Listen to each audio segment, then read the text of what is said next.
Hello everyone, welcome once again in my YouTube channel in AK career academy. तो देखिए, अभी हम लोग क्लास 10th के फिजिक्स को पढ़ रहे हैं, जिसमें आपको पहला चैप्टर पढ़ाया जा रहा है प्रकाश का परावर्तन। और इसमें हम पिछले वीडियो में कुछ ऑब्जेक्टिव क्वेश्चन का चर्चा किए थे, और आज के वीडियो में भी हम बहुत सारे ऑब्जेक्टिव क्वेश्चंस को देखेंगे जो आपके एग्जाम के लिए इम्पॉर्टेंट है। तो देखिए, आज हम पिछले वीडियो में यानी पार्ट 1 में हम 20 ऑब्जेक्टिव क्वेश्चंस देखे थे, और आज ऑब्जेक्टिव का पार्ट 2 वीडियो है जिसमें 20 नंबर के बाद वाले क्वेश्चंस को देखना है। तो देखिए, 21 नंबर क्वेश्चन यहां दिया गया है, किस दर्पण में किसी वस्तु का आभासी और बड़ा प्रतिबिंब बनता है। तो हम आपको पहले ही समझाए थे कि दर्पण तीनों, समतल दर्पण, उत्तल दर्पण और अवतल दर्पण, तीनों प्रकार के दर्पण में आभासी प्रतिबिंब बनता है। लेकिन अंतर यह है कि समतल दर्पण में आभासी और बराबर प्रतिबिंब बनता है, अवतल दर्पण में आभासी और बड़ा बनता है, और उत्तल दर्पण में आभासी और छोटा बनता है। और आपको याद करने का तरीका भी बताए थे। समतल, समतल का मतलब प्लेन यानी बराबर, तो आप उसी से समझ लिए, समतल में आभासी और बराबर। अवतल, नाम बड़ा है तो फिर प्रतिबिंब भी आभासी और बड़ा। उत्तल, नाम छोटा है तो फिर प्रतिबिंब आभासी और छोटा। आपको ऐसे ध्यान में रखना है। तो यहां दिया गया है किस दर्पण में किसी वस्तु का आभासी और बड़ा प्रतिबिंब बनता है, तो फिर आपका आंसर यहां पे हो जाएगा क्या, अवतल दर्पण। नेक्स्ट में कहा जा रहा है कि किस दर्पण में किसी वस्तु का आभासी और छोटा प्रतिबिंब बनता है। आभासी और छोटा तो कौन सा होगा, उत्तल दर्पण। किस दर्पण में वास्तविक और आभासी दोनों प्रकार का प्रतिबिंब बनता है, तो हम आपको समतल दर्पण में बताए थे कि केवल आभासी बनता है, उत्तल में भी केवल आभासी बनता है, लेकिन एकमात्र अवतल दर्पण ऐसा है जिसमें आभासी और वास्तविक दोनों प्रकार का प्रतिबिंब बनता है। अब देखिए 24 नंबर, वस्तु को कहां रखा जाए कि अवतल दर्पण में आभासी प्रतिबिंब प्राप्त हो। देखिए, अवतल दर्पण में हम 6 प्रतिबिंब बनाए थे, 6 स्थितियां समझाए थे, जिसमें एक स्थिति में मात्र आभासी प्रतिबिंब बना था। और कब बना था, जब वस्तु को हम ध्रुव और फोकस के बीच रखे थे। यानी वस्तु को कहां रखना पड़ेगा, ध्रुव और फोकस के बीच। ऑप्शन ए सही होगा। 25 नंबर देखिए, यदि अवतल दर्पण में वस्तु फोकस दूरी और वक्रता केंद्र के बीच स्थित हो तो उसका प्रतिबिंब कहां बनेगा। तो देखिए, वस्तु कहां है, फोकस दूरी और वक्रता केंद्र के बीच है। तो आपको समझाए थे कि जब वक्रता केंद्र पर रहता है तो प्रतिबिंब वक्रता केंद्र पर ही बन जाता है, और जो फोकस पे रहता है तो प्रतिबिंब अनंत पर बनता है। और वस्तु वक्रता केंद्र और फोकस के बीच है तो प्रतिबिंब वक्रता केंद्र और अनंत के बीच बनेगा। यानी ऑप्शन हम देखेंगे तो डी में ये मिल रहा है, तो इसलिए इसका आंसर डी हो जाएगा। प्रतिबिंब कहां बनेगा, यदि कोई बिंब यानी कोई वस्तु अवतल दर्पण के सामने ध्रुव और फोकस के बीच रखा गया हो। यानी पहला कंडीशन है, जब ध्रुव और फोकस के बीच रखा गया था तो उसका प्रतिबिंब दर्पण के पीछे बनता है, जो आभासी, सीधा और वस्तु से बड़ा होता है। ऐसा हम लोग किरण आरेख जब खींचे थे तो वहां पे आप लोगों को समझाया गया था। तो देखिए, इस प्रकार ये कुछ क्वेश्चन है। अब आइए कुछ और क्वेश्चन देखते हैं। अब देखिए 27 नंबर क्वेश्चन कहा जा रहा है कि अवतल दर्पण में वास्तविक और बराबर प्रतिबिंब बनता है यदि वस्तु कहां स्थित हो। यानी कब अवतल दर्पण में वास्तविक और बराबर प्रतिबिंब बनता है, तो एक कंडीशन है जब वास्तविक प्रतिबिंब बनता है और वो बराबर होता है। कब, जब वस्तु वक्रता केंद्र पे रहता है ना। तो याद कीजिए, जब हम किरण आरेख बताए थे, वक्रता केंद्र पे वस्तु था तो प्रतिबिंब भी वक्रता केंद्र पर ही बना था, नीचे की ओर वास्तविक था और उसका शेप बराबर बराबर था। अब देखिए 28 नंबर क्वेश्चन में दिया गया है कि अवतल दर्पण में वक्रता केंद्र और अनंत के बीच रखे वस्तु का प्रतिबिंब कहां बनेगा। वस्तु को कहां रखा गया, वक्रता केंद्र और अनंत के बीच।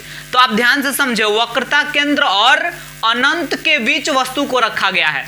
तो अगर अनंत पे रखे रहते तो प्रतिबिंब कहां बनता, फोकस पर, और वक्रता केंद्र पर रखे रहते तो प्रतिबिंब वक्रता केंद्र पर ही बन जाता। लेकिन ये दोनों के बीच रखे हैं तो प्रतिबिंब इन दोनों के बीच बनेगा। यानी आंसर हो जाएगा फोकस दूरी और वक्रता केंद्र के बीच। ऑप्शन कौन सा सही है मेरा, ऑप्शन बी सही है।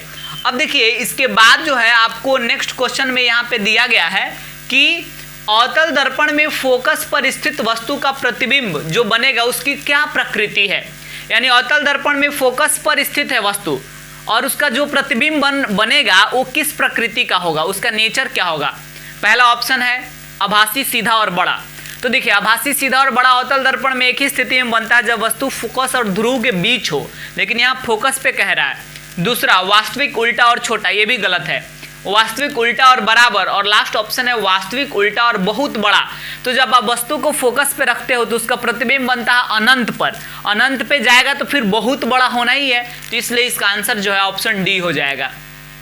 अब देखिए 30 नंबर क्वेश्चन आपका दिया गया है, अवतल दर्पण में कहीं भी स्थित वस्तु का प्रतिबिंब कहाँ बनेगा। अवतल दर्पण में आप वस्तु, सॉरी यहाँ पे एक चीज मिस्टेक हुआ है, यहाँ उत्तल दर्पण हमें लिखना चाहिए था।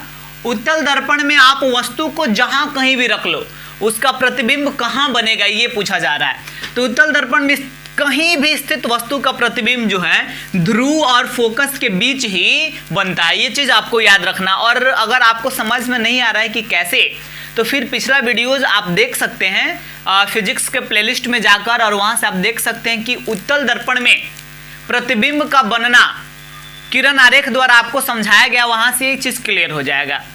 अब देखिए टॉर्च और वाहनों के हेडलाइट में अवतल दर्पण का उपयोग होता है, क्यों? क्योंकि इसमें बड़ा प्रतिबिंब बनता है, इसमें वास्तविक प्रतिबिंब बनता है, इसमें समांतर किरण पुंज प्राप्त होता है, और यह प्रकाश के किरणों को एक बिंदु पर अभिसरित करता है। तो देखिए टॉर्च जो है, टॉर्च जब हम जलाते हैं तो उससे जो प्रकाश की किरणें निकलती है वो पैरेलल जाती है, समांतर जाती है। जो वाहनों का हेडलाइट होता है उससे भी प्रकाश की किरण समांतर निकलती है। तो देखिए यही कारण है कि अवतल दर्पण ही एकमात्र ऐसा दर्पण है जिसे समांतर किरण पुंज प्राप्त किया जा सकता है। तो देखिए इसका कारण है टॉर्च और वाहनों के हेडलाइट में अवतल दर्पण का यूज किया जाने का, कि इससे क्या होता है, समांतर किरण पुंज प्राप्त होता है।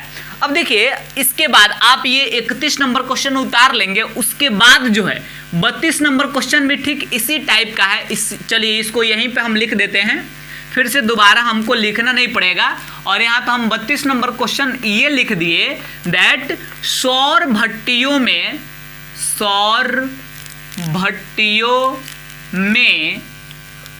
क्या होता है, अवतल दर्पण का उपयोग होता है, क्योंकि इसमें बड़ा प्रतिबिंब बनता है, इसमें वास्तविक प्रतिबिंब बनता है, इसमें समांतर किरण पुंज प्राप्त होता है, और यह प्रकाश के किरणों को एक बिंदु पर अभिसरित करता है। तो इसका आंसर होगा डी, क्योंकि सौर भट्टियों में सोलर वगैरह जहां लगा हुआ रहता है वहां पे अलग अलग दिशाओं से प्रकाश की किरण को लाकर एक बिंदु पे मतलब अभिसरित करने की आवश्यकता होती है, और ये अवतल दर्पण ही ऐसा कर पाता है, इसलिए वहां भी अवतल दर्पण का यूज किया जाता है। तो इसका कारण पूछा जा रहा, तो ऑप्शन डी होगा सही। Last question, sorry 33 number question आपसे पूछा गया है कि गोलीय दर्पण में सभी दूरियां मापी जाती है, कहां से मापी जाती है? तो निर्देशांक चिन्ह परिपाटी में आपको बताए थे कि गोलीय दर्पण में सभी दूरियां ध्रुव से मापी जाती है, फोकस दूरी से नहीं, वक्रता केंद्र से नहीं, और प्रकाशीय केंद्र तो खैर दर्पण में होता ही नहीं है, ये हम लेंस में बताएंगे प्रकाशीय केंद्र क्या होता है। अब आइए कुछ और क्वेश्चन है उसको भी देखते हैं। तो देखिए 34 नंबर क्वेश्चन में दिया गया है, किसी भी दर्पण में वस्तु को रखा जाता है, चाहे कोई भी दर्पण हो उसमें वस्तु को कहां रखा जाता है, धनात्मक दिशा में, ऋणात्मक दिशा में, दोनों दिशाओं में, या निर्धारित नहीं, आपकी मर्जी जहां रख सकते हैं। तो देखिए इसका सही आंसर होगा ऋणात्मक दिशा में, चाहे कोई भी दर्पण हो। आगे वाले चैप्टर में हम लोग लेंस के बारे में पढ़ेंगे, वहां भी बताएंगे कि चाहे कोई भी लेंस हो, हम वस्तु को हमेशा ऋणात्मक दिशा की ओर ही रखते हैं, माइनस वाले की तरफ। 35 नंबर, अवतल दर्पण का फोकस दूरी और वक्रता त्रिज्या, सॉरी यहां केंद्र लिखा गया गलती से, यहां पे होना चाहिए त्रिज्या। अवतल दर्पण की फोकस दूरी और वक्रता त्रिज्या होता है, क्या होता है? अवतल दर्पण है तो इसका फोकस दूरी और वक्रता त्रिज्या क्या होता है? ऋणात्मक होता है। आपको ऐसे याद करने के लिए बताए थे, अवतल और फिर माइनस। देखिए अवतल में जो है 4 अक्षर है और माइनस में भी 4 अक्षर है, तो अवतल दर्पण का माइनस में हो जाएगा। उत्तल दर्पण में 3 गो अक्षर है, अब प्लस में भी 3 गो अक्षर है, तो उत्तल दर्पण का किस में हो जाएगा? प्लस में हो जाएगा, फोकस दूरी और वक्रता त्रिज्या। तो अवतल दर्पण का चूंकि माइनस यानी ऋणात्मक होता है। और फिर 36 नंबर में कह रहा है कि प्रतिबिंब दूरी का धनात्मक मान, यानी प्रतिबिंब दूरी का मान क्या है? धनात्मक है, तो फिर वह कैसे प्रतिबिंब को डिनोट करता है? तो देखिए अगर प्रतिबिंब दूरी का मान धनात्मक है तो आभासी प्रतिबिंब को सूचित करेगा, और ऋणात्मक है तो वास्तविक प्रतिबिंब को सूचित करेगा। आप कॉमन सेंस से सोचिए कि जिधर मतलब वस्तु रखा गया होता है माइनस के तरफ, वास्तविक प्रतिबिंब उधर ही बनता है, यानी वास्तविक प्रतिबिंब माइनस वाले की तरफ जाता है और आभासी प्रतिबिंब प्लस वाले की तरफ। तो यहाँ पे पूछ रहा धनात्मक मान, तो धनात्मक मान जो है आभासी प्रतिबिंब को सूचित करता है। वास्तविक प्रतिबिंब का आवर्धन कैसा होता है, तो आवर्धन का फॉर्मूला होता है h'/h। वास्तविक प्रतिबिंब उल्टा बनता है, उल्टा बनेगा यानी नीचे बनेगा माइनस के तरफ। तो माइनस के तरफ जब बनेगा तो प्रतिबिंब की ऊंचाई माइनस में, वस्तु की ऊंचाई प्लस में, तो फिर ये माइनस ही रह जाएगा ना, यानी आवर्धन जो है वास्तविक प्रतिबिंब का वो क्या होता है, ऋणात्मक होता है। किसी दर्पण की फोकस दूरी प्लस 18 मीटर है, तो फिर वह दर्पण संभवतः कैसा दर्पण है, तो आपको बता दें कि प्लस में अगर है यहाँ फोकस दूरी तो प्लस में 3 अक्षर और उत्तल में भी 3 अक्षर, यानी ये कौन सा दर्पण है, उत्तल दर्पण है। अब देखिए समतल दर्पण का आवर्धन होता है, कितना होता है समतल दर्पण का आवर्धन, +1। एक क्वेश्चन भी हम बनाए थे कि समतल दर्पण का आवर्धन +1 होता है, इसका क्या अर्थ है। नेक्स्ट क्वेश्चन है आवर्धन का एसआई मात्रक क्या होता है। तो देखिए हम आपको समझाए थे कि आवर्धन का फॉर्मूला होता है h'/h। तो अगर इसका एसआई मात्रक निकालना है तो क्या होगा, इसका एसआई मात्रक, अगर आप आवर्धन का एसआई मात्रक निकालेंगे तो सबसे पहले आपको प्रतिबिंब की ऊंचाई यानी h' का एसआई मात्रक तो मीटर में होता है, अब वस्तु की ऊंचाई यानी h का एसआई मात्रक ये भी मीटर में होता है, तो ये मीटर से मीटर कट जाएगा तो कुछ भी नहीं बचेगा, यानी आवर्धन का एसआई मात्रक कुछ नहीं होता, यह मात्रकहीन होता है। तो आंसर हो जाएगा ऑप्शन सी, आवर्धन जो है क्या होता है, मात्रकहीन होता है। तो इस प्रकार आज के वीडियो में भी हम 20 ऑब्जेक्टिव क्वेश्चंस को देखें, तो हम लोग इस वीडियो में इतना ही रहने देंगे और इस प्रकार टोटल 40 ऑब्जेक्टिव क्वेश्चन हुआ। और फिर पहले ही हम लोग शॉर्ट टाइप और लॉन्ग टाइप क्वेश्चंस की प्रैक्टिस कर चुके हैं कि कौन कौन सी इंपॉर्टेंट है। तो आज के वीडियोस में ही ये पहला चैप्टर प्रकाश का परावर्तन समाप्त हो गया और अगले वीडियो में हम दूसरे चैप्टर को स्टार्ट करेंगे जो है प्रकाश का अपवर्तन यानी रिफ्रैक्शन ऑफ लाइट।